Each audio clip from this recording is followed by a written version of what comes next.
Seoul's top office confirmed the North Korean leader's trip to China. In fact, Cheong Wa Dae knew about it ahead of time and is well informed about developments involving the two longtime allies.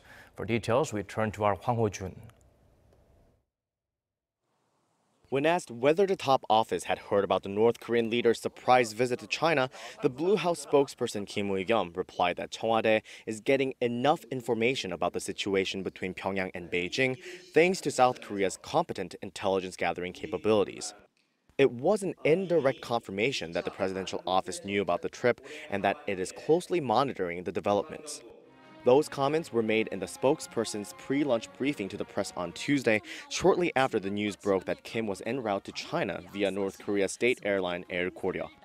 The spokesman was asked what the Blue House thinks is the real intention behind Kim's visit to China, considering that the real stakeholders in the recent talks were the two Koreas and the U.S. He replied that, quote, "There is more to this than meets the eye, and that ample communication is taking place between South and North Korea, who are evaluating the recent summit through various channels and discussing future steps to take." In last week's summit statement, Kim Jong-un reaffirmed his country's commitment to the complete denuclearization of the Korean peninsula.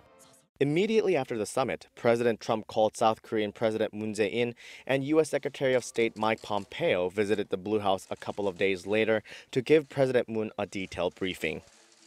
This is Kim Jong-un's third trip to China in 3 months. South Korea's Blue House has taken note of Kim's unprecedented and active approach to diplomacy. It emphasized that it will continue to monitor any developments in the region and also taking appropriate actions along the way. Hwang Hojun, Arirang News.